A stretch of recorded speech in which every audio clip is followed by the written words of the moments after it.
Pode sorrir que Mundo Odonto está começando. Eu sou Gabriel Avelar, aqui ao meu lado está meu pai, Dr. Marco Avelar. Oi gente, tudo bem? Como é que vocês estão? Eu estou bem.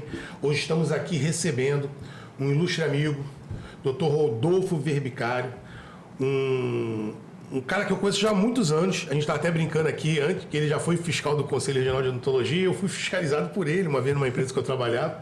E aí a gente fica muito feliz, ele vai contar a história dele aqui, vai ser um papo super agradável. Queria te convidar a ficar aqui conosco. Primeiro, Rodolfo, obrigado, meu irmão. Valeu. Obrigado por aceitar esse convite. A gente sempre começa aqui, Rodolfo, perguntando assim, como é que a odontologia, eu sei, né, mas assim, como é que a odontologia entrou na sua vida, né? Como é que você teve esse interesse, como é que a coisa começou a odontologia na tua vida? Explica pra gente aí. Primeiramente, boa tarde, gente. Obrigado pelo convite, Avelar, Gabriel. Obrigado. Prazer estar aqui com vocês, poder falar um pouquinho da minha vida, da minha história na odontologia. Então, sou um ex-jogador profissional de vôlei. E como qualquer jogador, eu sempre quis fazer educação física, né? Só que eu tive um pai dentista, que inclusive foi meu professor na faculdade, e quando eu estava exatamente no pré-vestibular, eu resolvi fazer faculdade de educação física, fiz o vestibular para o Fundão, passei na primeira fase, e falei assim, vou fazer odontologia só na faculdade que meu pai dá aula, porque aí eu vou ter bolsa mesmo integral. Aí falei, vou fazer 6 Gran Rio lá para Friburgo. E aí passei na primeira fase, eu ia fazer a segunda fase do Fundão, quando eu estava num carnaval em Arraial do Cabo, e aí recebo o telefonema, meu pai recebe o telefonema que eu tinha passado na faculdade de odontologia, que eu tinha que fazer matrícula na quinta-feira, depois da quarta-feira de cinzas. Saio eu de Arraial do Cabo, vou lá para Friburgo, falei, vou fazer a matrícula para odontologia, vou ver o que vai dar. E aí não fiz a segunda fase do Fundão e entrei para o primeiro semestre de odontologia de Nova Friburgo. No meu primeiro dia de aula, tomei o trote, fui apresentado lá na faculdade, fui convocado para a Seleção Brasileira Juvenil de Voleibol. Nossa. Tranquei a matrícula de odontologia. E aí voltei para o segundo semestre, tomei o trote todo de novo.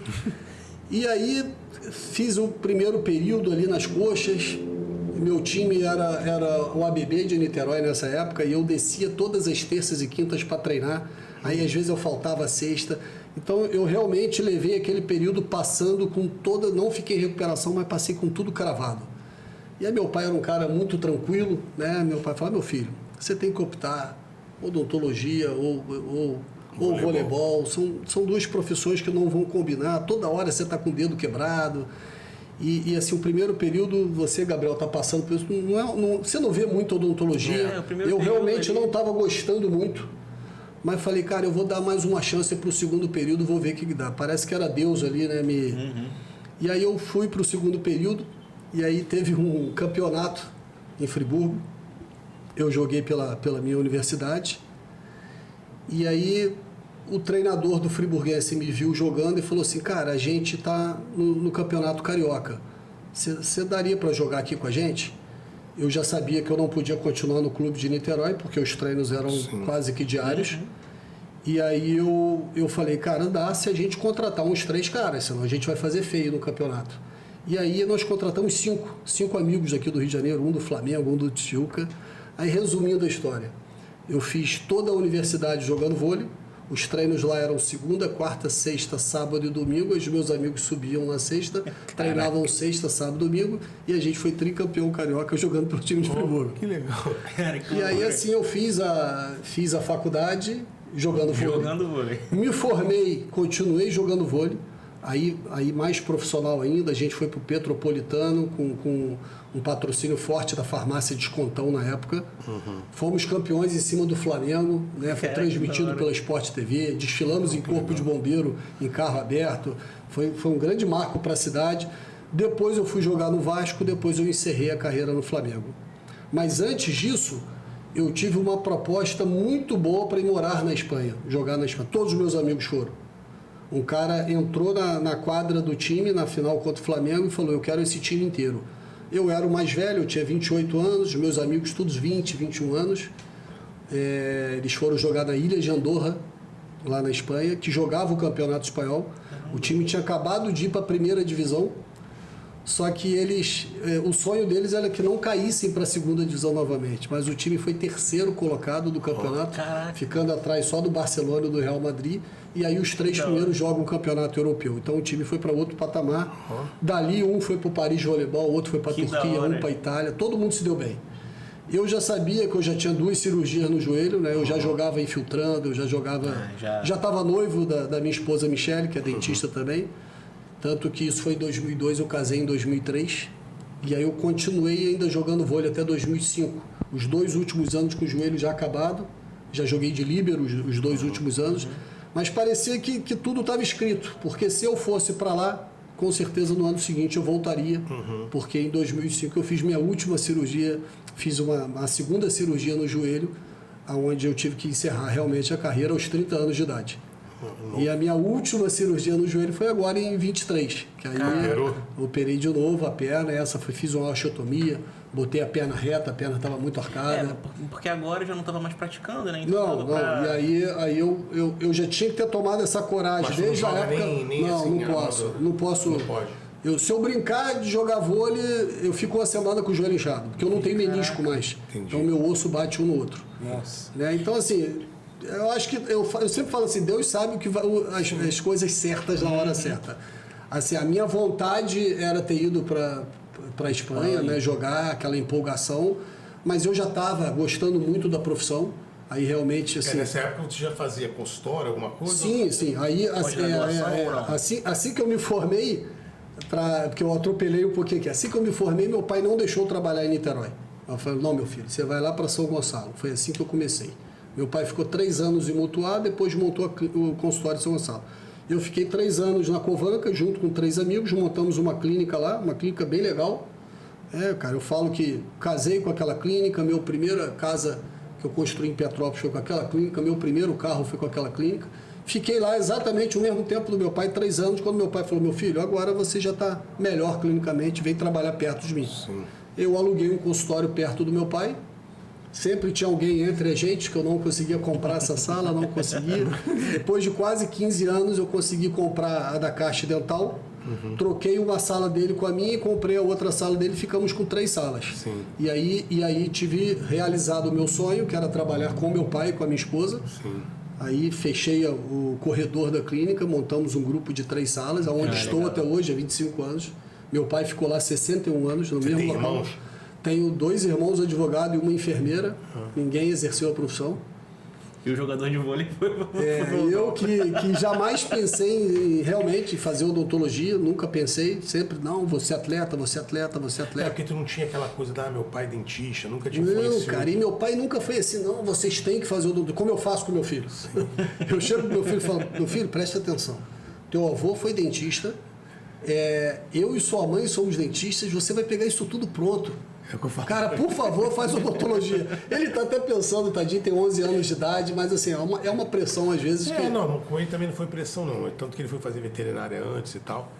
Ele assim, quando ele achou que tinha que ser, aí veio me perguntar minha opinião, eu falei, cara, tipo assim, o processo é muito mais fácil do que um cara igual a mim. Eu não tinha ninguém dentista na minha família, nada. Eu, para começar, assim, foi complicado, entendeu? Mas as pessoas até acham que, assim, o meu pai me facilitou muito. A facilidade que eu tenho como meu pai, foi o meu professor.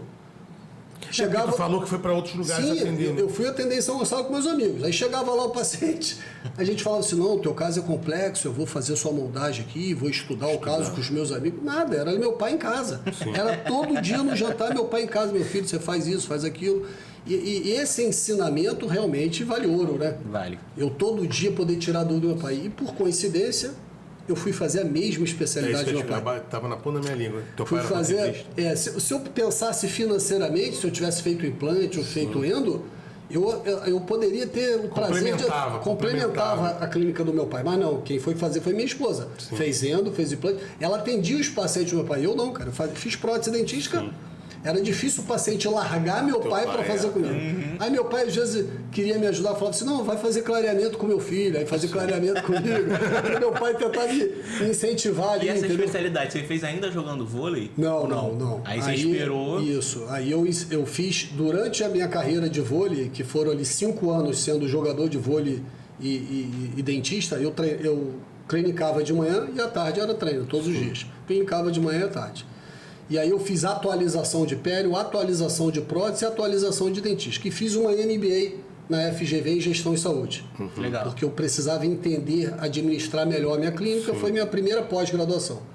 Aí depois que eu encerrei a carreira de vôlei, aí sim que eu fui fazer especialização em dentística, especialização de prótese, especialização de pério. Legal. Depois fiz o mestrado em clínica odontológica com ênfase em prótese e agora estou terminando meu doutorado em dentística. Tá A gente não para, a gente não para. Eu sinceramente, depois eu parei. Hoje em dia eu falo que assim, não é preguiça não, eu não quero mais estudar, mas eu acho válido isso, né? Você está sempre buscando conhecimento. Né? A gente não... E você dando aula, você acaba que... você está um ambiente acadêmico, né, cara? Acho que cria essa coisa de estar dentro. Eu, durante a faculdade, eu sempre fui um cara que nunca tive vergonha de microfone. Eu entrei na faculdade, já me botaram como presidente de esporte, sabendo que eu era jogador de vôlei. Depois eu fui vice-presidente do diretório acadêmico, fui o apresentador da minha turma na faculdade e eu já falava assim, cara, meu sonho, eu só saí da faculdade e falei assim, meu sonho é clinicar e ser professor. Sim. Eu queria ser igual meu pai, nesse ponto. Meu pai, ele deu aula em Friburgo 30 anos, ele foi fundador, ele deu aula lá de 69 a 99, eu me formei em 99, quando eu me formei ele parou, então ele deu aula 30 anos direto na universidade. Meu pai sempre teve o sonho de montar um grupo de amigos para dar aula. E meu pai não conseguiu realizar esse sonho, por alguns motivos. Né? Era clínica, 4 filhos, né? Então tinha que trabalhar. E aí eu realizei esse sonho. Né? Comecei a dar aula na graduação, em Teresópolis, depois lá na FESO, depois dei aula na Pestalozzi. Montei meus cursos de pós-graduação, primeiro foi lá em Itaperuna. Cara, o curso deu certo, começou eu e um amigo, depois mais um amigo, depois eu botei uma amiga, né? Estamos juntos até hoje. Tirando o Girard, que faleceu, entrou o Coutinho no lugar dele. Então, eu, Gisela, Rutz e o Coutinho, na verdade, eu comecei o projeto com o Rutz, depois veio a Gisela e o Coutinho, que foi do Exército, né? Você provavelmente conhece. E hoje eu tenho o prazer de falar que eu tenho 14 professores na minha equipe, onde 10 são ex-alunos meus. Que da hora. 10 fizeram pós-graduação comigo. Pô, isso é muito bacana. Eu tenho aluno meu, eu falo isso, eu tenho aluno meu que o cara tá voando, bicho. E eu fico assim, caraca, aqui. Veio até aqui, né? O Luizola, por exemplo. Também, o Luizão. Tipo assim, eu fico pensando assim, cara, como é que eu, assim, né? Quem sou eu, né? E eu vi que os caras, assim, a capacidade do cara pegar o conhecimento que você ali, o pouco que você levou o cara exponenciar isso de uma forma absurda, né, cara? O cara tem que ter dom para isso também. Hoje eu tô com o Mário Couto na minha equipe, que é o filho do Marcelo Couto. Na minha equipe, foi meu aluno. A minha especialização é dentística e prótese, dupla certificação. O aluno sai com os 2 títulos, fica lá 30 meses. E aí, as coisas foram tomando corpo. Eu fiquei em Itaperuna. E aí depois eu tive convite para dar aula em Friburgo, montei minha pós em Friburgo, já tem 11 anos. Essas pós-graduações que tu faz tudo instituto privado. Não, mas tudo prótese? Tudo prótese dentística, tudo dupla certificação. Eu fui o primeiro no Rio de Janeiro a fazer prótese dentística, que eu copiei isso de São Paulo, mas há 15 anos eu tenho a dupla certificação no Rio de Janeiro. Maneiro. Foi uma ideia assim doida, né? Porque para o aluno é muito bom, para a gente não é, porque é mais uma assinatura, né, de curso. Mas aí eu abri em Friburgo. Depois eu abri em Niterói, lá com o Alexandre Ponce. Aí o Ponce abriu em Nova Iguaçu e Cabo Frio, eu fui junto. Depois eu abri em Teresópolis, eu capacei e agora eu estou em Valença, lá na Servo. O Ponce era ortodôntico? Ortodôntico, que agora se chama IOI. Instituto Ortodôntico Internacional. Cara, e no meu ver, assim, eu acho que a prótese dentística conversa muito, né? Porque na própria faculdade, assim, eu mesmo falando para os professores... Tipo, cara, a prótese é como se fosse a dentística, só que piorada. Então, quando eu fui ler, Gabriel, quando eu fui ver a ementa, eu falava assim, cara, eu na prótese eu não posso falar de resina e clareamento. E na dentística eu não posso falar de prótese parcial removível e prótese total. Por que eu não vou unir as duas? Então eu uni as duas especialidades, aumentei alguns meses. E conversa. Eram 24, eu aumentei mais 6 meses, fiz 30 meses.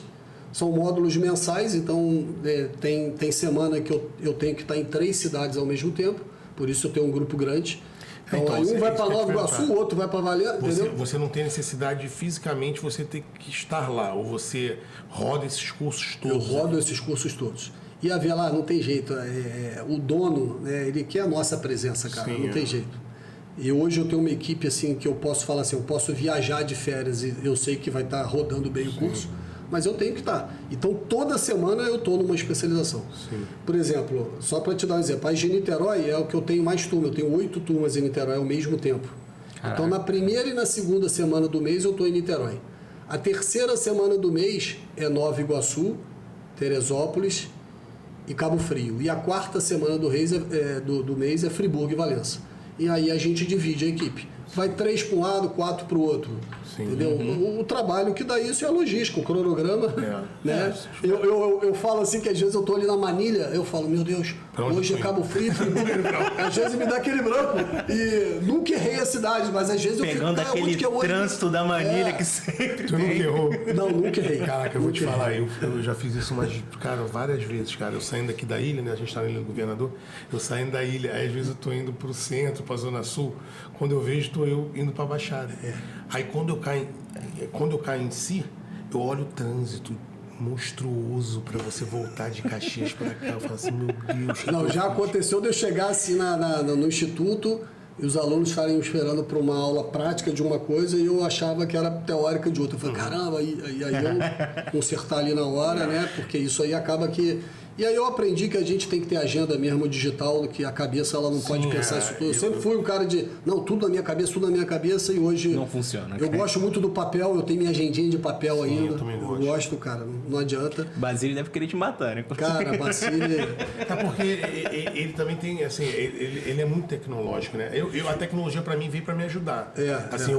Eu tive dificuldade, hoje minha clínica é bem tecnológica, mas eu tenho muita dificuldade em tecnologia. E hoje eu trabalho com várias estagiárias comigo de universidade. Hoje a Anhanguera e a Universo trabalham muito lá comigo. Então aquelas meninas ficam lá aprendendo e me ajudando na tecnologia, né, cara? Então, assim, eu sempre trabalho com essas estagiárias. Meus alunos, às vezes, querem ir lá fazer estágio comigo. Mas você prefere ainda o velho bom alginato ou não? Não, hoje... Já está no scanner. Hoje eu estou com o scanner, mas eu acho que o silicone ainda tem suas grandes indicações, né? Eu que faço muito laminado cerâmico, quando a gente faz um preparo, por exemplo, intrasucular, eu acho que a borracha ela é física. Porque ela entra. Ela empurra, ela entra.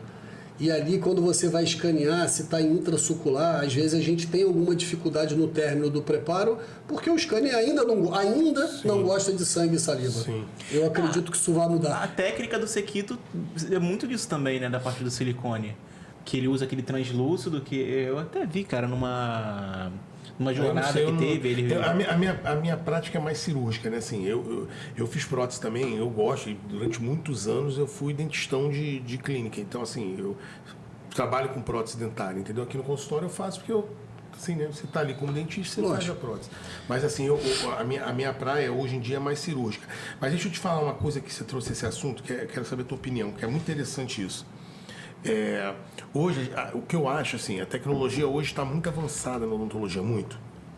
Só que eu acho que, tipo assim, a questão de custo de acesso a essa tecnologia dos colegas, eu acho que ainda está um pouco distante. Então, eu acho que essa coisa tradicional de moldagem, desse trâmite do laboratório, que também é o seguinte, existe um custo um pouco maior quando o fluxo é totalmente digital, para você ter um trabalho, às vezes, né? Assim, o pessoal que trabalha, às vezes, num lugar que não pode cobrar muito, de estar ali com aquele trabalho tradicional e tal. Como é que é a tua opinião? A minha opinião, eu acho que isso ainda vai demorar um tempo até acontecer. Eu queria te escutar. Eu montei uma aula nova agora de moldagem, que eu vou até falar no CIOSP nessa aula, e falei agora no CRO. Quando a gente reinaugurou o auditório do CRO, eu coloquei os conselheiros para palestrar. Sim, eu vi. Ficou bacana pra caramba. E aí eu peguei os dados de 2025 do CFO, falando exatamente sobre o digital.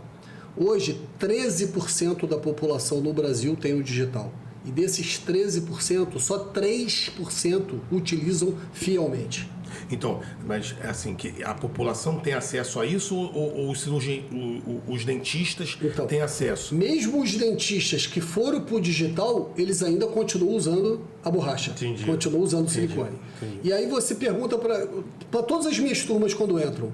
Tem aluno que me pergunta assim, professor, aqui vai ter o analógico, né? Senão eu nem vou fazer o curso. Sim. Que isso? Então, porque a demanda do cara é essa. Ele sabe que ele não vai ter 50 mil para comprar um scanner agora. Pelo menos, né? Estão botando um scanner barato. Não, mas tipo assim, querer só analógico? Não. Ele pergunta se vai ter analógico.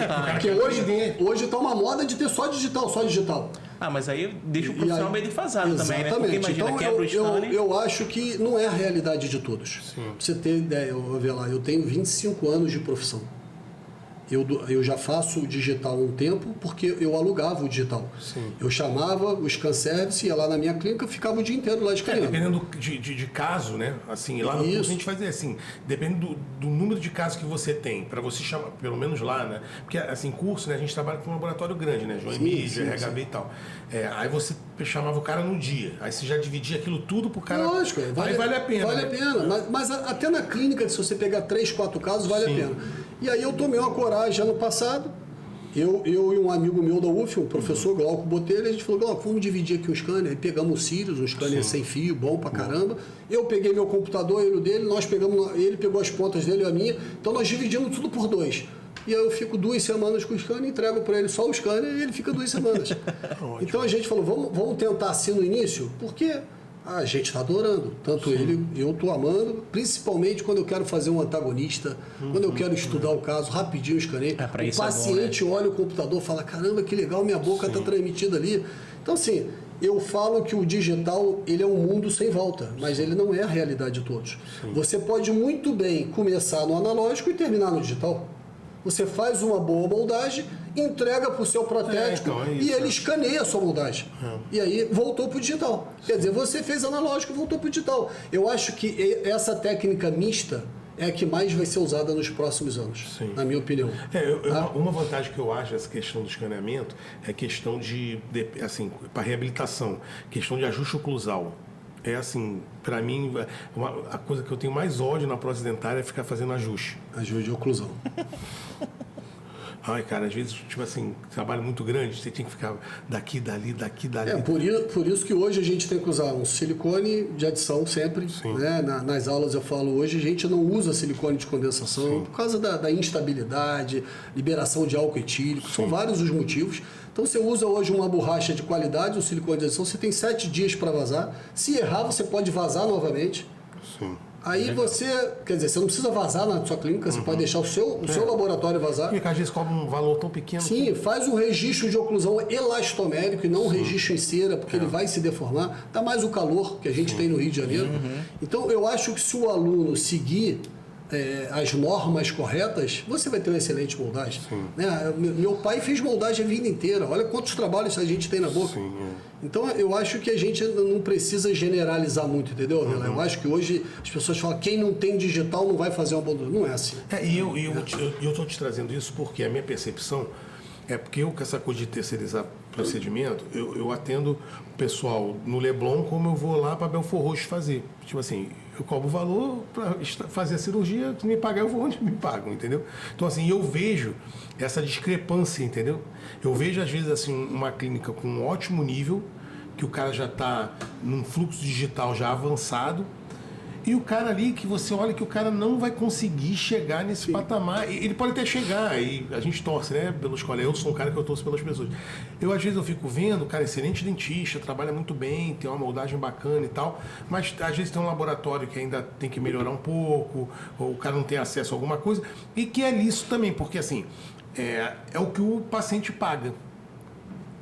Né? Vamos supor, existem laboratórios e laboratórios. Sim. Né? Então, assim, e como até cerâmicas e cerâmicas. Hoje eu trabalho com o Sepulcre. Né? Cara, é um laboratório em Niterói assim, que me impressionou desde a primeira visita que eu fiz. Então, fui para o laboratório Rodrigo Sepulcre, que realmente abriu os meus olhos para esse digital. Cara, o laboratório do cara é impressionante. São 4 andares, tem... no último andar, espaço para os funcionários se alimentarem, descansarem do almoço. Legal. Aí o primeiro andar é onde ele recebe os dentistas. Você fala assim, pô, eu queria fazer uma cimentação de um laminado, mas queria estar com o meu TPD do meu lado. Ele tem uma cadeira... de cor, essas coisas, exatamente, né? Cara. Então, assim, eu arrumei muito minha vida em clínica quando eu conheci o Sepulcre. Oh, que legal. São trabalhos assim que raramente eu tenho que voltar por um ponto de contato ou por uma oclusão, ajuste oclusão, raramente. O digital ajuda muito nisso. Né, cara, o cara realmente... E é isso que eu falei. Não tem problema você ser analógico, ele vai terminar no digital. Sim. Ele tem os scanners de bancada... Porque hoje o laboratório dele já gira no digital. Sim, já é digital no final das contas lá... Ele tem gesso, ele tem tudo, sim, mas ele vai digitalizar a sua moldagem. Sim, sim. Isso, agora, se você já mandar no modelo, ele vai digitalizar o seu modelo. Sim, e assim sucessivamente. Mas hoje é um cara assim que... Eu fico impressionado como o Rodrigo, ele investe na profissão. Pô, já fui em congresso na Alemanha, no IDS, encontrei ele lá. Você vai no CIOSP, o cara tá lá. O cara estuda sem parar, entendeu? Cara? E uma coisa digital, assim, que dúvida mesmo. Tem que fazer plano de cera ou não? Já vai direto? Não, já vai direto, cara. O digital, ele já faz o registro de mordida. Metade do trabalho da prótese. Registro de mordida. O paciente oclui, você passa o scanner por fora, ele já faz a oclusão do paciente. Cara, como é que pode você ver, assim... que ponto que a gente já está da tecnologia, questão de avanço, né? Sim, assim, eu vejo na endodontia também, assim, e eu sempre fui muito cético, sabe, cara, assim, essa coisa do digital, eu ainda ficava, porque no começo errava muito, a gente ia, cobrava no curso, né? Cobrava do paciente a mais para fazer guia, não sei o quê, chegava lá na hora, tinha que tirar o guia e terminar a cirurgia ali, aí isso me dava Avelar, eu sempre quis ter uma lupa, e aí eu falava com meu pai, pô, pai, vou usar lupa, porque... Não, meu filho, não faça isso. Todos os meus amigos que usaram lupa, tá tudo cego. Olha só teu pai enxerga... Mas aí, meu pai tinha até razão, mas era aquelas lupas aquelas lupas que é igual para todo mundo, não é personalizada. E realmente meu pai tinha razão. Todo mundo que usava aquela lupa se ferrava depois. E é um mundo que eu falo para os meus alunos, cara, você quer fazer precisão em dentística e prótese, você tem que ter uma lupa de magnificação. Lente de resina... Cara, não tem jeito. Eu faço um preparo sem lupa. Quando eu ponho lupa, eu falo, meu Deus do céu. Tem que mexer no preparo. Quanta coisa eu tenho que mexer. Então não adianta. A lupa, ela faz você enxergar onde o seu olho não enxerga mais. Sim. E a gente tem que entender que a gente precisa ter um limite, que a gente envelhece.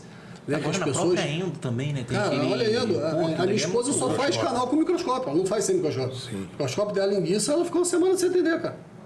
Porque ela se adequou com aquilo ali, a precisão que é. Hoje eu tenho, pra você ter ideia, eu tive que adquirir outra lupa, porque às vezes eu esqueci de levá-la para o meu curso, para os meus cursos de pós-graduação. Então eu ando com uma no carro e uma fica na clínica. Sim. Porque eu não sei mais trabalhar sem aquilo. É tecnologia, né, cara? É igual motor elétrico para o protesista. Sim. Cara, eu não tenho mais caneta de alta rotação na minha clínica. Não tenho mais. Porque a outra me dá mais torque, me dá mais força. Personalizado ali na hora, você consegue selecionar. Escolho o torque, eu vou dar um polimento, eu ponho 7.000 rotações, 10.000 rotações, então eu gasto menos minha borracha. Então, assim, é essa tecnologia que eu falo para o meu aluno. Eu sempre falo assim para o meu aluno de prótese. Você quer ser um bom protesista, quer fazer uma boa dentística restaurador, qual é o teu primeiro equipamento que você tem que ter? Aí eles ficam me olhando assim. É o foto. É o foto. A gente não tem mais que brincar com isso. Aí eu olho o celular de todo mundo e falo, olha o celular de vocês. É isso aí, vocês vão gastar um celular com fotopolimerizador. Fotopolimerizador bom é aquele que fez prestação para comprar. Sim. Se você comprou ele à vista é porque ele é ruim. Tá ruim. A não ser que você seja rico. Porque foto bom é acima de R$5.000. Você tem que ter um brinquedo desse. Qual é o seu segundo brinquedo? Aí eu falo, aí eu tenho dúvida. Qual vai ser o seu segundo? Provavelmente o motor elétrico e a magnificação, a lupa. Sim. E uma lupa boa também é 10 mil. É caro. Uma lupa boa é 10 mil. Você vai conseguir por 7, por 8, por 11, mas aí, em média é 10 mil lupa boa. Quanto é um motor elétrico? 10 mil. 10 mil. Aí os alunos até brincam, mas tudo que você fala é 10 mil, é um ultrassom bom? É 10 mil.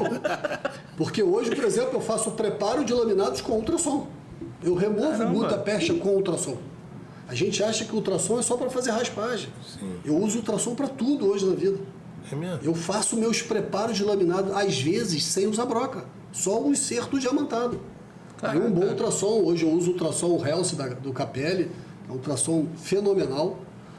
Então, assim, aí você vai... Eu tenho isso tudo nos cursos. Eu ando com motor elétrico nos cursos, eu ando com ultrassom nos cursos, para o meu aluno entender que aquilo vai facilitar a vida dele. Diferencial. É um diferencial. Você não precisa ter tudo do bom e do melhor, sim, mas tem que ser um degrau de cada vez. Já acabou de pagar o foto 10 vezes sem juro? Agora é mais uma de 10. Agora vai ser o que? A lupa. Acabou de pagar a lupa? Quando você menos vê, você adquiriu tudo. Eu realmente também nunca tive dinheiro para comprar as coisas à vista. Sim. Então eu fazia o parcelamento e assim eu fui construindo, né, a minha tecnologia, a minha carreira. E a dentística e a prótese não é uma coisa assim muito específica. 70% que você faz em odontologia termina nisso aí. Isso aí. Que nem o que é dente. É isso aí. Assim, seja ou sobre dente ou sobre implante, seja lá o que for. Mas assim, é um investimento que não é uma coisa assim, que eu sempre fui muito crítico também, eu estou puxando isso para a gente conversar sobre isso. Não sei se você lembra do Carlos Marcelo, um professor que era até junto com o Fischer lá na UERJ. O Carlos Marcelo foi meu professor também, e ele assim era um cara, pelo fato de a gente ser tricolor também, a gente sempre estava trocando ideia, a gente sempre foi assim, e a gente convergia na época que eu estava no conselho, e infelizmente eu não consegui, porque o Carlos Marcelo depois foi para a Austrália, ele era professor da UERJ, passou para uma universidade na Austrália, já mora lá há alguns anos. E era essa questão assim, da necessidade da gente normatizar, nem que não seja através de lei, mas assim, da comunidade acadêmica, desses cursos que as pessoas fazem sem ter necessidade. Tipo, o cara vai fazer curso de Botox, ele não tem clientela para isso, ele não tem uma pessoa para colocar Botox. Ele quer abrir o leque dele ali no momento. E aí a nossa discussão era toda assim, o cara ia se endividar, fazer curso, comprava material, comprava isso, e não tinha ninguém para atender. E aí as pessoas ainda falavam assim, pô, mas tu tá jogando contra, cara. O cara vai fazer o curso para atender, para saber fazer. Não, tipo assim, era igual o curso de bichectomia. Deixa eu ter um paciente de bichectomia, eu vou fazer um plano de tratamento, eu vou ver como é que faz e tal, e aí eu vou procurar o conhecimento para poder desenvolver um negócio. Tipo isso, entendeu? Entendi. Só que as pessoas achavam isso um absurdo e falavam assim, pô, tá jogando contra, mano. Porque, pô, o cara tem que fazer o curso aqui para depois o cara ver como é que ele vai fazer o... É igual isso que eu tô falando, se pegar o que você falou aí, vai ter um investimento de 30 mil. Para você ter uma lupa, um motor elétrico. Aí, assim, o cara tem cliente para isso. Segundo, o cara tem público para isso, que às vezes, tipo assim, por mais que você queira ter acesso a algumas tecnologias, o teu público não paga isso. Exatamente. Vamos supor, um cara que cobra uma restauração X, o cara não vai. Um cara que às vezes está numa comunidade carente, que é um dentista lá, nosso colega, está lá lutando e tal, tá ali desenvolvendo a odontologia dele, mas o cliente dele não tem condição de pagar, entendeu? Por isso que eu falo, Velar, que hoje gestão e empreendedorismo é uma coisa que sempre esteve em alta e agora mais do que nunca. São os temas mais pedidos, por exemplo, para a gente lá no CRO. Sim. Como o dentista é órfão. E quando eu fiz a minha MBA, cara, eu tive uma evolução absurda em relação a isso. Uhum. Eu não sabia fazer conta na minha clínica. Quanto que custa a sua hora clínica? Então, teve procedimentos que eu juro para você, eu diminuí o preço do procedimento, porque eu falava assim, não, eu estou ganhando muito nesse procedimento. Não preciso ganhar isso tudo. Porque eu não sabia fazer conta. Você cobrava empiricamente. Sim. Meu vizinho cobra tanto, o outro cobra tanto, eu vou cobrar X. Tinha uma tabela do sindicato.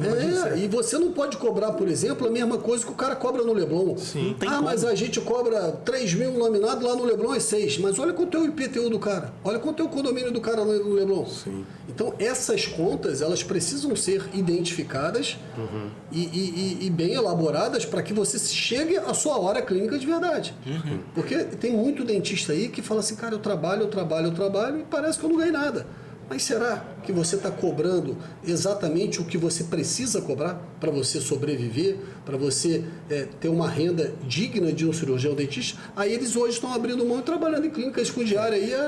E o cara, antes disso, o cara tem que fazer um plano de negócio para ver se realmente dá para ele, se é sustentável o que o cara vai fazer. Exatamente. Era igual a mim. Eu, anos atrás, eu tinha uma clínica aqui na Ilha e lá em Caxias. Aqui, na época eu abri porque o irmão dele era bebê. Aí eu abri para minha mulher ficar mais perto de casa ali, para ela não parar de atender. Mas hoje você trabalha aqui, né? Tipo assim, hoje eu tenho consultório aqui. Mas assim, naquela época, eu não tinha noção disso. Isso aí. E aí ela ia pro consultório, às vezes 2 vezes por semana, eu pra lá e pra cá, eu vinha aqui 1 vez por semana, só fazia cirurgia. Entendeu? Então, assim, a pessoa tem que entender. Então, mas é mais ou menos, velho. Quando eu montei minha clínica em São Gonçalo, sabe uma clínica que tinha tudo para dar errado? Tudo para dar errado. Eu e 3 amigos recém-formados. Aí a gente falou assim, eu faço dentística, você faz cirurgia, você faz endo. Então vamos fazer o seguinte, a gente divide aqui os pacientes. Aí o paciente entrava, aí no final a gente fazia isso, vamos dividir as despesas. Aí eu falava assim, cara, mas não é justo. Eu chego 8 horas da manhã, o cara chega às 11, porque antes ele foi malhar e ele ganha que nem eu. Então, assim, é isso que eu falo, falta gestão, falta tudo de estudo. E aí a gente começou a acessar, não, vamos fazer então um condomínio. Cada um tem suas despesas e a gente paga o comum, a secretária, a luz. Ah, mas você usa mais a luz do que eu. Aí começa, por isso que eu falo, tudo tem que ter um bom contrato, uma boa gestão, uma boa estratégia, porque senão, por que as clínicas abrem e fecham com muita rapidez no Brasil? Porque não tem estudo de mercado, cara. Sim. Você às vezes monta uma clínica num local e você quer atender um público A, mas não existe público A naquele local. Sim, isso aí. Entendeu? As pessoas criticam muito Alcântara. Né? Vamos falar aqui rapidamente de São Gonçalo Alcântara. Tipo assim, porque até te falar, lá a minha roça lá é em Guapimirim. Só que, de repente, tu até conhece o lugar. É uma zona rural de Guapimirim que é perto da Manilha. Sim. Chamado Vale das Pedrinhas. Sim, sim. Que é na Magia Manilha, Sim. entendeu? Então, assim, eu tô falando isso porque eu atendo muita gente de Itaboraí, agora que aquele pedágio lá me mata, mas assim, eu atendo muita gente de Itaboraí, em Alcântara, em São Gonçalo, lá para dentro. Mas é igual você montar uma clínica em Alcântara, você fala assim, eu vou montar uma clínica em Alcântara voltada para o público A. Pelo amor de Deus, você já errou. Não tem como. Não tem como. Porque não tem público lá. Se tiver alguém do público A, vai estar em Niterói sendo atendido. Sim. Então, e é cultural, vai estar indo para Icaraí. Vai estar em Icaraí. Então, isso, esse estudo ele tem que ser feito, o estudo de mercado, micro e macro. Porque senão as que não pessoas... seja ruim, de repente o cara vai abrir uma clínica em Alcântara... E vai ganhar mais dinheiro do que o cara em Icaraí. É isso aí. Mas vai atender o público C, o público D. Entendeu? Só vai ter que ter mais fluxo ali, aquele atendimento mais rápido, uma pouco. Então, mas é o que eu falo, tipo assim, eu falei pra ele, eu tô ficando velho, eu daqui a pouco eu vou querer montar coisa pra lá, porque eu não quero ficar descendo. Mas só que eu sei que lá o público não é o público que de repente, entendeu? Eu ganho aqui na ilha que eu cobro um valor diferente, entendeu? Tipo isso. Mas é isso. E você tem que se adequar a isso, né? Eu hoje muitos amigos me falam assim, mas por que você não está com uma clínica em Icaraí? Né? Eu atendo o público A e B, por que eu não estou em Icaraí? Porque a minha clínica existe há 65 anos, eu não tenho como sair mais dali. É onde é que é? A minha clínica é no centro de Niterói. Não tem o prédio lá do CRO, a delegacia, do outro lado da rua. Exatamente do outro lado. Mas ali também é acessível. Sim, né? eu tenho paciente do Rio que pega a barca, tá ali, eu tenho paciente de São Gonçalo que o ponto final de um ônibus é ali. E assim, aí é o local, aí é meu pai. Eu não tenho como sair do ponto que eu tô 65 anos. Mas se você pesquisar, a maioria dos meus pacientes são de Icaraí. E alguns até reclamam, pô, Rodolfo, você não quer montar em Icaraí? Eu falo, eu não posso. Tô aqui há 65. Ali para Paracar é meio enjoado. Isso aí. Aí o meu ponto positivo ali é o Plaza, que eles param no shopping e eu ando até ali. Aí aproveito, dou uma voltinha no shopping, é o melhor shopping de Niterói e o maior, né? Sim. Então, assim, é um bom shopping ali. Não, é um bom shopping. É onde eu paro o carro todo dia e vou a pé todo dia pro consultório. Niterói é um lugar muito bom, cara. Eu trabalhei lá 1 ano e pouco. Na época lá da Imbra, lá eu trabalhei lá, gostei muito de Niterói, muito mesmo.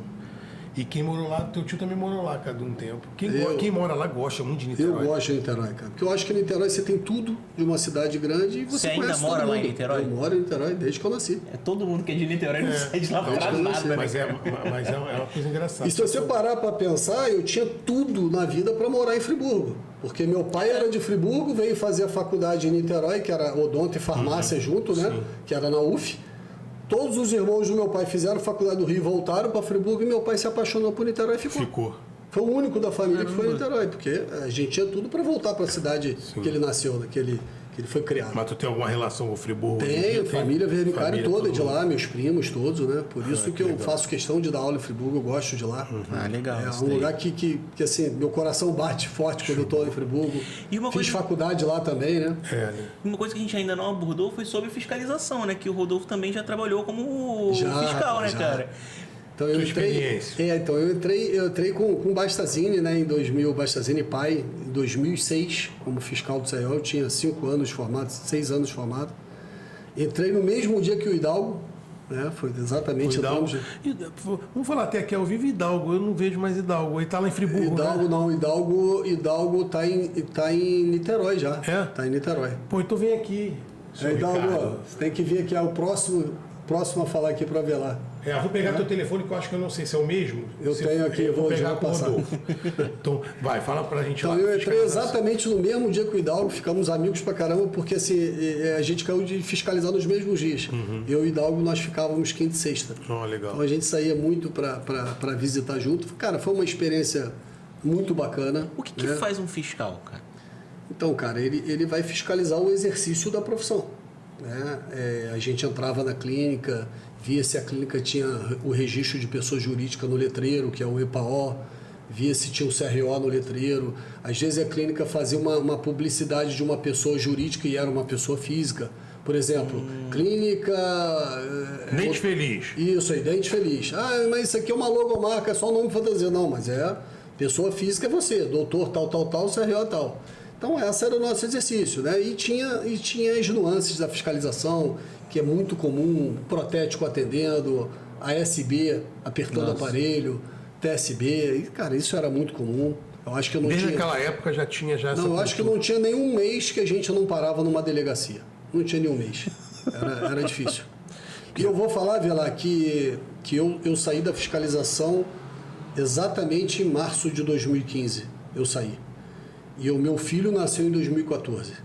Eu tive uma situação aqui na ilha, muito... Eu fui fiscalizar uma clínica aqui na ilha e o protético estava atendendo.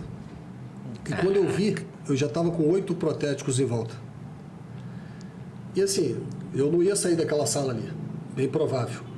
E os caras vindo para cima de mim, eu falei, cara, vocês têm que manter a calma, vocês estão errados, eu estou aqui fazendo meu papel, eu estou com a polícia aqui embaixo, não estava nada.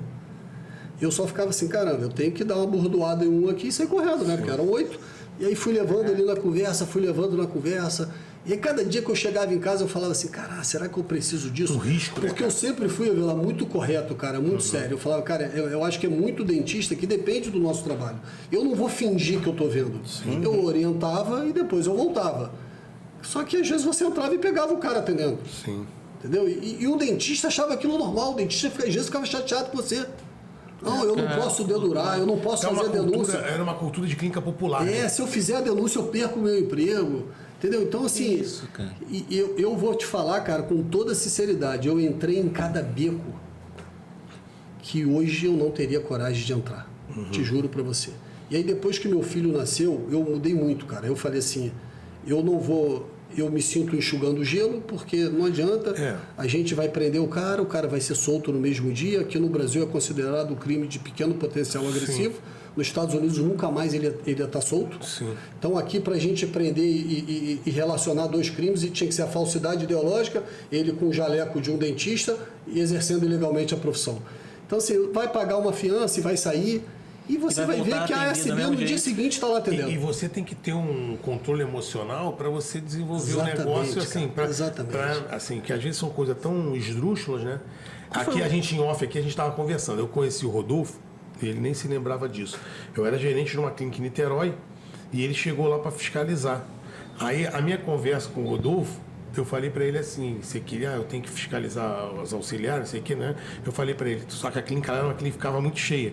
Eu falei assim, meu irmão, vamos fazer o seguinte, eu tinha uma sala, né? Eu falei assim, ó, vamos lá para a gerência, você fica sentado lá, eu vou chamando os funcionários aqui, você vai devagar, vai vendo e tal, não sei o quê, porque era muito vucu-vucu. E as pessoas criavam também, por isso que eu estou puxando isso, as pessoas criavam um medo, né? Essas clínicas, as pessoas criavam um rebuliço e eu, tanto com a fiscalização quanto com a minha clínica... Não tem coisa certa, não, mas não é igual lá. Lá estava tudo direito, só que aí quando... o CRO, não sei o quê e tal, eles ficavam... Eu falava, não, vamos devagar, vai dar tudo certo e tal, ele está aqui fazendo o trabalho dele, vamos só organizar aqui para não bagunçar, porque tem paciente esperando para ser atendido e tudo mais. Eu quis fazer esse...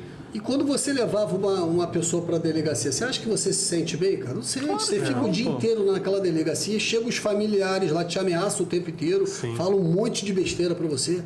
Pô, você não tem medo não, o que você está fazendo? Deixa ela trabalhar, tá ganhando... Entendeu? Então, assim, a pessoa tá errada. E o mais engraçado, assim, era a coisa que era mais surreal. Você levava o dentista... E ele chegava na frente do delegado e falava, não, é mentira dele, quem estava atendendo era eu. Nossa. A sorte que a gente tem a fé pública, né? O delegado acreditava no que a gente estava falando, mas o dentista chegava na minha frente e falava, não, quem estava atendendo era eu, ele está mentindo. Então, assim, aí foram coisas que foram me fazendo pensar, mas eu acho que o essencial foi quando meu filho nasceu. Eu falei, cara, eu não preciso mais passar, meus cursos estavam, graças a Deus, bombando. Isso que eu ia falar, você já tinha uma outra história, eu já tinha uma outra história. Quando eu entrei amarradão. Eu falava, cara, que emprego legal, é maneiro e tal. Mas depois eu fui entrando assim num desgosto, cara. Eu falava assim, como eu falei, a violência que a gente tem hoje, provavelmente alguns becos que eu entrava na época sozinho, eu não entraria hoje de jeito... Primeiro que eu não conseguiria nem chegar. aonde eu chegava na época. E muita gente fica reclamando, fala mal da fiscalização e tal, assim, eu sou um cara que eu sou crítico, mas isso eu sempre falei, cara... É um trabalho muito sério. Quem é que vai chegar e vai querer entrar num lugar... E tá sendo muito bem capitaneado lá pelo Felipe Melo, cara. Os números mostram, sim, cara, né? A fiscalização nossa é super eficiente. Hoje, uma das mais tops do Brasil. E agora até o pessoal sabia, assim, é o pessoal concursado, né? O pessoal que fez concurso, sim, né? cara, exatamente. E assim, não é mais, porque antigamente eram colegas, né? E existe o concurso para o leigo e para o dentista. Sim. Também existe a vaga para o dentista, tem. Ah, que legal. Entendeu? Pra mim era tudo junto. E de casa, assim, qual foi o mais bizarro assim, que tu já pegou, cara? Então, cara, esse da Ilha do Governador foi assim o que me deu mais receio, porque quando eu vi eu estava cercado numa sala com 8 caras. Mas teve um outro que foi engraçado, que o cara fugiu pro telhado, né? Ficou lá no telhado e eu falei, porra, eu não vou subir nesse telhado, fiquei lá esperando ele e aí ele saiu de lá de branco, ele era o protético e falou que ele era do açougue, que ele trabalhava no supermercado, ele estava ali, que ele ficou com muito medo de quando eu cheguei e ele foi pro telhado. É lógico que ele era o protético. E aí você tem que dar o flagrante, cara. Isso era muito complicado. E assim, várias clínicas, você entrava assim, depois as pessoas te contam, porque você tem amigos conhecidos que trabalham assim. Você entra, quando a gente falava que a gente era do CRO e entregava a carteira, eles têm um botão na recepção. Aí eles apertam o botão, até você chegar lá dentro para fiscalizar, o protético já trocou com o dentista. Você pode perceber que essas clínicas, as portas se comunicam. Elas têm porta entre elas. Aí o protético já trocava. Quando eu chegava lá dentro, era realmente o dentista que estava atendendo. Mas, na verdade, o protético já estava ali fazendo o trabalho. Pode, né, cara? Tipo assim...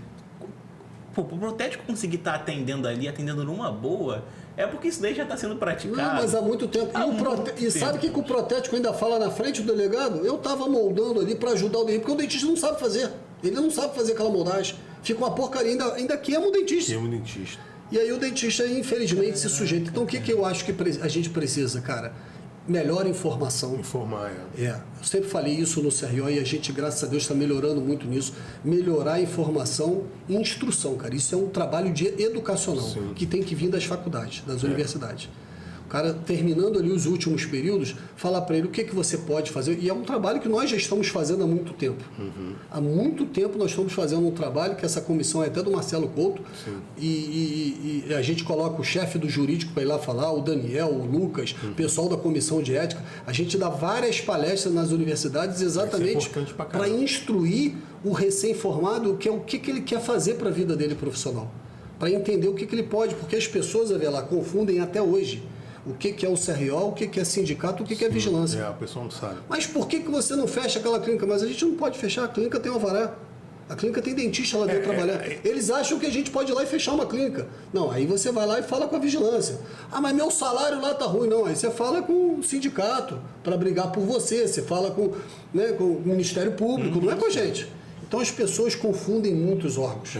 E isso é o quê? Educacional, falta de informação, cara. Eu na época, eu era radical, que eu acho que essa questão de informação é extremamente importante. Esse trabalho é muito bacana que vocês estão fazendo. E eu ia até além. Eu sempre briguei lá, é porque eu chegava no federal, o pessoal barrava. De informar a população sobre os riscos fazer uma campanha explicando que protético não pode moldar. Mas falar isso para a população. Isso aí, que é o cara, quando o cara exatamente. vai chegar, você é dentista? Quem é esse cara? Entendeu? O cara vai... Exatamente. Tipo assim, porque aí a pessoa tem informação. Era a mesma coisa dos convênios. Foi quando me barraram lá no conselho que eu falei assim, eu acho que tem que colocar isso em mídias de grande circulação, que o convênio paga R$30 o dentista. Ah, mas é um absurdo falar isso. Gente, é um absurdo que está acontecendo. A população saber disso, ela vai falar assim, pô, eu não vou no negócio lá de R$30, eu não vou. Entendeu? Só que o pessoal ficava com aquela coisa ali de não pode. Às vezes o dentista vai reclamar com a gente porque que ele recebe aquilo no convênio. Aí eu falo assim, mas olha só, você assinou um contrato. Isso aí. O contrato foi bilateral entre vocês dois, isso é real, não tem nada a ver com isso. Você aceitou aquele... Porque se nenhum dentista aceitasse, como os médicos fazem, você imagina... todos os dentistas do Brasil ficarem sem atender o convênio odontológico por um dia. Você imagina quanto que uma ANIL perde? É um prejuízo. Então, se os dentistas se unirem... Uma vez o Afonso tentou fazer isso, tu estava lá nessa época? Eles tentaram fazer isso, de fazer uma greve, de não atender. Então, a gente tentou fazer uma reunião com a ANS, tá? Eu tava lá ainda. a gente chegou a alugar um auditório, porque quando a gente foi ver as pessoas que iam nessa reunião, os dentistas que estavam reclamando, a gente foi fazendo uma lista de espera, tinha mais de 1.000 dentistas que falaram que iam comparecer na reunião. Sabe quantos foram? 7. A gente ficou com tanta vergonha que a gente saiu, eu não estava, tá? Mas a gente saiu e levou para o CRO essas 7 pessoas, porque seria uma vergonha um auditório imenso daquele com a ANS presente para discutir sobre os convênios. Cadê os dentistas? Então o dentista, ele gosta de botar fogo, ele gosta de botar lenha. Chega na hora ele fala, eu não vou faltar meu trabalho não, porque alguém vai por mim. Alguém vai por mim. Alguém vai brigar por mim. E a coisa ruim é essa, o CRO não faz nada, o CRO não sei o que lá. Mas aí quando você, igual, eu participei disso também, uma vez foi uma convocação também para discutir questões dos convênios, só tava eu, Décio, o Iso, o Arial, e chegou dois malucos, não tinha ninguém, cara. Ninguém. Aí então, você fala assim, cara, isso aqui não é o caminho. Criticar é muito fácil. Então eu falo assim, cara, a nossa gestão, né, hoje muito bem conduzida pelo Bastazini. Então fala isso, que como fiscal, para o pessoal que a grande maioria, parece que não, Rodolfo, mas a grande maioria não conhece quem são os conselheiros, não conhece as atribuições, não conhece. Eu e aí, tipo assim, fala hoje que você está lá, está desde quando lá como conselheiro, isso é bacana falar. Então, eu tô lá agora no 3º mandato, né, que nós começamos agora. Cara, é um grupo muito forte, é um grupo muito unido. Eu falo que eu vou para lá com um prazer enorme. É uma família que a gente tem, sabe? Eu vou trabalhar no CRO e falo assim, cara, é um dia que eu me dedico. As pessoas têm que entender que a gente se dedica sem nenhum salário. Sim, é importante falar. Isso é importante, porque as pessoas acham assim, não é possível que você vai faltar. Eu falto o meu curso para estar lá, mas eu estou me doando para a odontologia. Estou numa parte, por exemplo, que eu adoro, que é a educação continuada. Então, hoje eu sou junto com o Dr. Almiro, com uma equipe grande responsável por todos os cursos que a gente faz no Rio de Janeiro. E aí eu tento dar oportunidade para todas as pessoas. Você pode ver que um dia eu faço o dia da pele, o dia da dentística, o dia da cirurgia. E cada um lá dentro do CRO tem sua função, e todo mundo se ajudando o tempo inteiro. Então eu falo, hoje é um grupo forte, agora a gente está com a Coscarelli, com a Gisele, que entraram agora nesse mandato, né, no lugar do Edson e do Fadel, que continuam com a gente no grupo. O Edson falou que ia continuar lá. Continuam ajudando, mas hoje a gente está com mais 2 mulheres no nosso grupo, e é para fazer um trabalho para odontologia. E o que a gente precisa é disso, é da sinalização. O que o dentista está precisando de ajuda? E a gente está lá, cara, todos os dias para ouvir você, cirurgião dentista, no que a gente precisa mudar, o que precisa melhorar. Agora, o que vocês precisam saber é que o trabalho é árduo, né? Você já passou por lá, você sabe, é um trabalho duro e que a gente está fazendo com muito carinho para uma melhora dessa profissão. Porque às vezes as coisas não são assim, as respostas não são imediatas. Não são. Você vai trabalhando justamente para as coisas acontecerem e fortalecer. E existe uma coisa que a autarquia, as pessoas não sabem disso, mas o conselho é uma autarquia federal, ele faz parte de um conselho. Exatamente. E muita coisa aqui não é resolvida aqui no regional. Você depende do federal. E aí as pessoas quer uma coisa rápida, quer uma resposta. E as coisas às vezes não funcionam. Com todo esse escândalo do CFO que passou por aí, é muito legal frisar para o dentista do Rio de Janeiro que hoje a gente tem o orgulho de falar que nós somos um dos poucos conselhos do país que temos o selo anticorrupção. Passamos em todas as fases. Legal. Isso foi divulgado nas nossas revistas, nas nossas mídias. Então eu acho que esse foi um trabalho incansável da nossa plenária, da nossa diretoria, né, que o Bastazini foi várias vezes para Brasília, passou por tudo isso. E, cara, eu tenho muito orgulho de falar que hoje a gente trabalha num grupo que a gente está muito tranquilo, cara. Sim. Muito tranquilo. E outra coisa legal falar também, que hoje a gente tem um representante do Rio de Janeiro lá no Federal, que o Favila está lá. Sim, o Favila então, assim, tá lá. É vice, né, agora? O Favila vai vir aqui também. Só de questão de data a gente não está... Mas, assim, é importante falar que o Rio de Janeiro, assim, volta hoje, a ser vanguarda, né, cara? Porque, assim... e o Rio sempre foi isso com o Conselho, né, cara? Sempre teve essa história. Pô, é muito legal, assim. Mas essa questão da educação continuada, como é que está o escopo lá? Vocês estão fazendo, eu sei que desde a época que eu estava lá, teve um apelo muito grande dos cursos online, né? Que as pessoas às vezes tinham dificuldade de ir até o conselho para fazer. Mas assim, como é que vocês estão fazendo essa questão de cursos? Então, o que a gente está planejando para esse ano? A gente continua com as gravações online, tá? Que acontecem às segundas-feiras. A gente tem a revista. Essas gravações pode ter público, ou não? É sem público? Não, ela é sem público, ela depois fica lá no nosso portal e o dentista pode assistir. Tá? O dentista registrado no Rio de Janeiro, né? Ele pode assistir essas aulas quantas vezes ele quiser. Entendi. A gente tem os protocolos clínicos muito bem elaborados da revista com o Dr. Almiro. Bem bacana. E a gente tem nossos cursos presenciais na Barra da Tijuca e no centro, tá?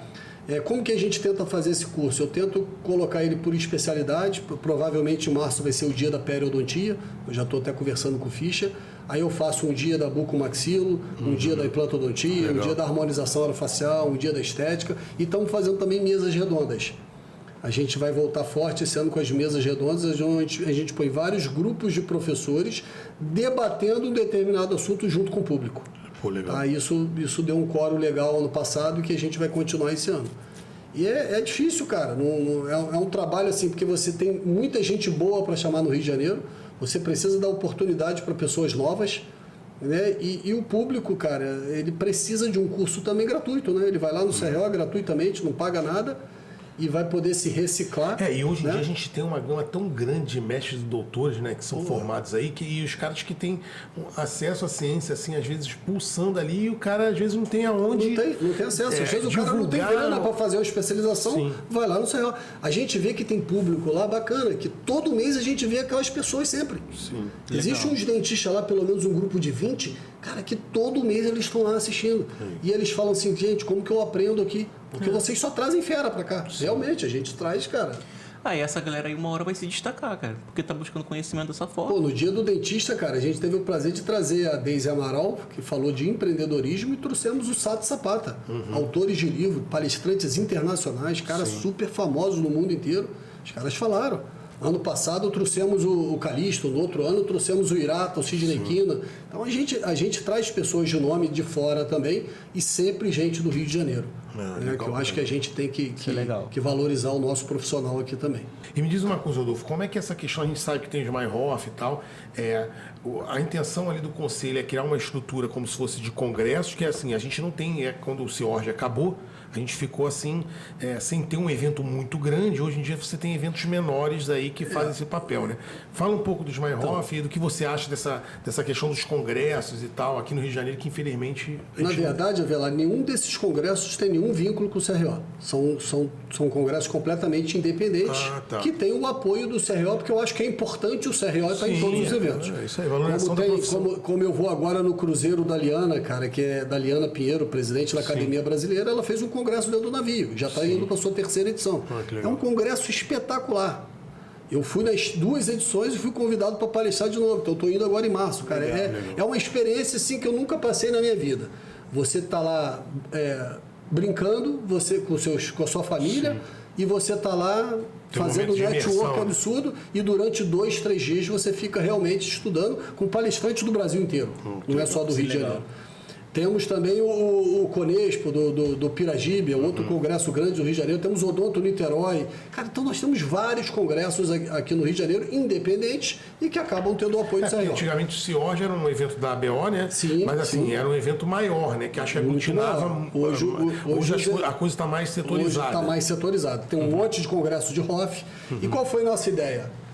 O Igor já é um cara que tem muita expertise, né, em congresso. Ele já está na 10ª edição do Endodontia em Foco, né, que é um congresso que hoje é um dos maiores de endodontia do país. Né, 10ª edição. Eu vou ter o prazer até de palestrar esse ano lá com o Milton Carlos Kuga. A gente vai falar em dupla lá no palco. E aí o Igor e o Altair falaram assim, cara, eu tô querendo fazer um congresso de estética. Pô, velho, cara, me ajuda aí. Você conhece todas as empresas? Aí eu falei, cara, vou te ajudar. E comecei a ligar, assim, isso foi uma conversa depois de uma plenária de CRO. Aí eu comecei a ligar para umas empresas, a gente está pensando em fazer um congresso aqui, você ajudaria? Não, Rodolfo, me manda proposta. E aí, cara, em 15 dias a gente estava sócio, os 3. Sim. Juntamos os 3, falaram assim, vamos fazer. A gente fez esse congresso em 4 meses, cara. Foi uma coisa assim doida. Tinha tudo para dar errado, mas aí juntou 3 caras que tinham muita vontade de fazer aquilo acontecer, e aconteceu. E aí no primeiro a gente se empolgou porque botamos 1.200 pessoas lá dentro do Windsor. Aí no segundo ano nós colocamos 1.500 pessoas. Aí no terceiro ano a gente falou assim, não, vamos para o andar de cima. E a gente colocou 1.800 pessoas. Então, assim, é um congresso... Por que a gente colocou esse nome Smile Hoff? Sorriso e harmonização facial. Então, vamos envolver tudo. São os temas que as pessoas confundem. Eu tive amigos que falaram assim, não vou no teu congresso, não, Adolfo, porque é de Hoff. Eu falei, não, cara, não é Hoff. É Smile Hoff. Tanto que a gente diminuiu o nome do Hoff. Porque as pessoas achavam que era Hoff. Sim. Então, vai ter palestrante Hoff, vai ter palestrante de dentística, de prótese, de oclusão, de DTM, de cirurgia, de... Tudo voltado para estética. Tem que ser voltado para periodontia. E a gente trouxe gente de fora do país. Caraca, que foi, acho que no primeiro dia, uma loira. Caraca, muito boa a palestra dela. Não lembro o nome dela. Cara, eu acho que a gente... Cara, esse ano, a Velove, ela não foi lá ainda. Não fui, cara. Eu nos horários, eu vou ver se eu consigo. Tem que ir os 3 dias. Esse ano, a gente foi um ano que a gente não teve nenhuma reclamação. Foi muito Teve bom. um ano que falou, pô, o palestrante atrasou muita... Esse ano a gente não teve reclamação. Foi redondo. Cara, foi redondo, a gente foi consertando os erros. As empresas cada vez... Esse ano a gente colocou 70 empresas lá dentro, cara. Não é fácil. Você hoje, nos dias de hoje... Porque o que as empresas falam com a gente?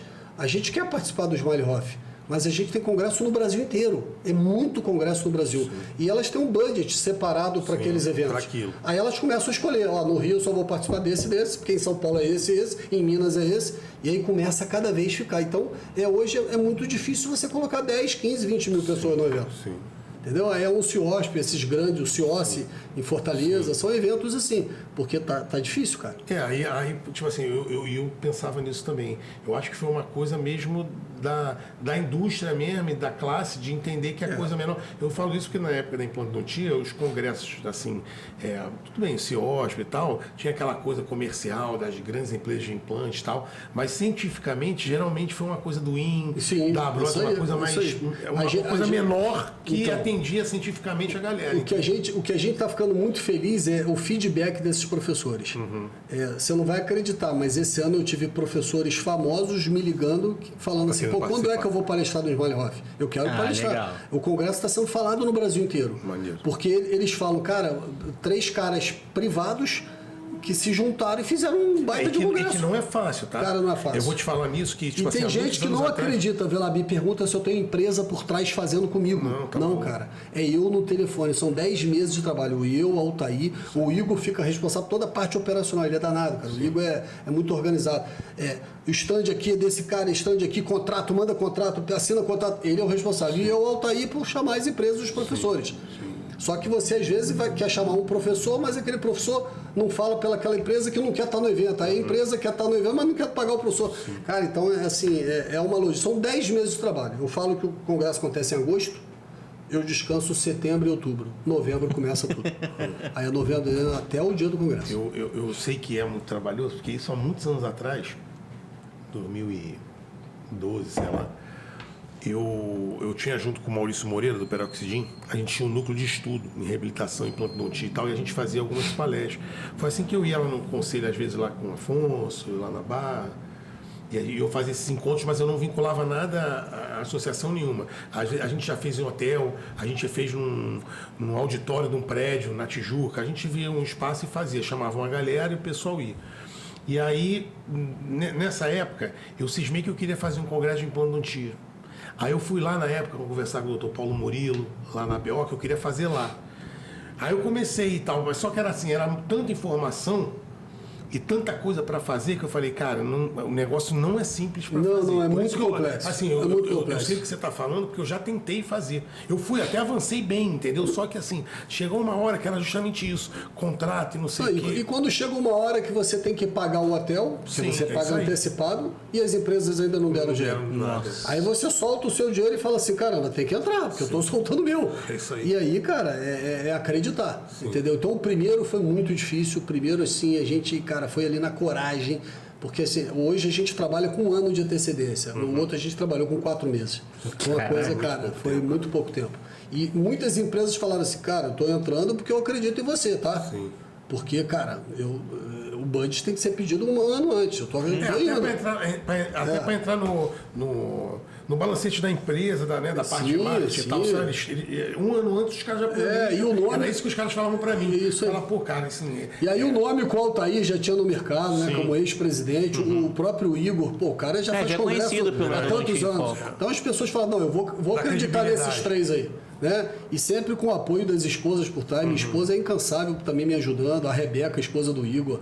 Cara, é muita gente. A minha equipe, os 14 da minha equipe trabalham no Smile Rock. Você viu lá, eu coloco eles todos no Red Zone, eles que controlam isso, controlam a entrada. Então, assim, é um grupo grande ajudando, né, cara, para que aquilo tudo acontecesse.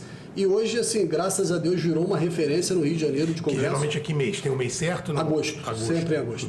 Sempre em agosto. Ah, legal. Sempre foi na Barra da Tijuca. Esse ano a gente vai mudar de hotel. Ah, é? Cara, mas é na Barra. Vai ser na Barra. Né? Eu sou até voto contra. Eu gostaria que fosse ali no PROD, no Santos Dumont. Sim. Eu acho que ali é um meio termo para todas as regiões. Barra, eu vou te falar particularmente, eu até questão de trabalho, eu não curto muito ir para Barra. Porque eu sei que Barra tem aquele glamour, que as pessoas vêm com a família, mas eu acho que ali o PROD, ele seria um meio termo para quem é de Rio Bonito, Niterói, São Gonçalo. Sim, né? Mas vamos continuar na Barra, porque eu acho que está fazendo sucesso, né? Mas lá em Niterói também eu acho que seria um... Mas em Niterói a gente já tem um grande congresso, que é o Odonto Niterói, que acontece em maio. Mas não é de estética. É de estética. Então legal, pô. É um congresso menor, de 300 pessoas. Quem é que toca? É a FG Dental que faz, Felipe e Gustavo. Eu sei. Eu vi isso aí, o Taizinho me mandou dois caras legais para você chamar aqui pro podcast. Dois caras legais. São gêmeos, dois gêmeos, um administrador e um dentista.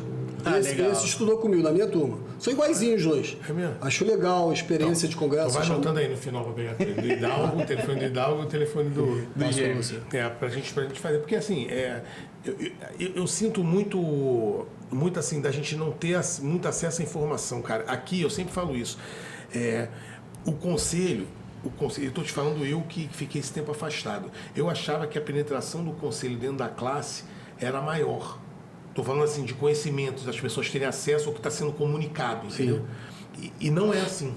Eu sei, cara, e isso é um debate que a gente... E não é culpa do conselho, tá? Não estou puxando sardinha pro conselho, não. O interesse das pessoas, eles querem a informação mastigada. A gente tem Instagram, a gente tem e-mail, a gente tem as revistas. Sim. A revista nossa. A revista é o quê? Bimestral. Né? Cara, então... a gente não sabe mais o que faz. Então, também a geração, né? Aí tem a educação continuada, que o tempo inteiro a gente está falando de tudo sobre o conselho, em várias universidades. Na realidade, assim, eu vejo que o dentista, ele ainda tem aquele ranço de estar trancado, de não querer estar junto, de querer estar... Porque, assim... E aí, quando está junto, quer reclamar. É isso aí. Não, quando tem oportunidade ele quer reclamar. De casa, nada está ruim. Você vê o problema na votação agora, que é uma culpa que a gente não teve nenhuma. É lógico que a gente quer uma votação online, nos mundos de hoje é muito mais prático.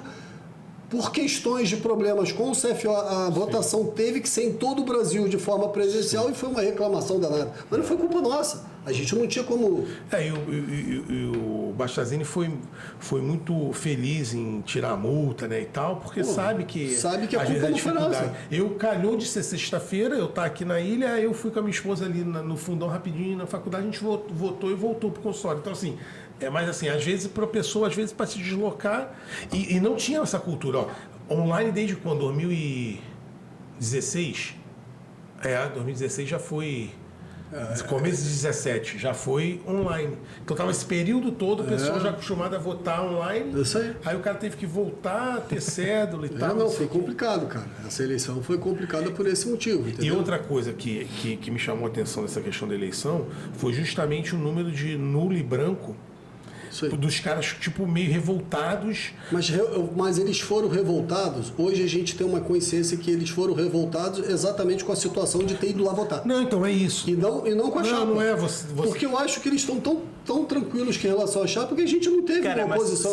Dois mandatos que a gente não teve oposição. Vou te falar, sabe o que eu acho que... Não, 3. A última oposição fui eu, cara. 3. Então 3. São 3 mandatos?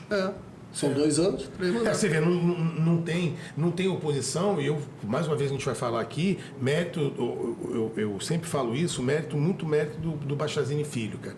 Porque ele foi um cara que ele conseguiu agregar algumas diferenças. Ele tem nisso. Ele é um líder nato. Ele pode chegar, às vezes não concorda com nada que você está falando, mas ele vai chegar lá mesmo de saco cheio. Eu estou falando isso que eu conheço ele há anos. Ele vai te escutar.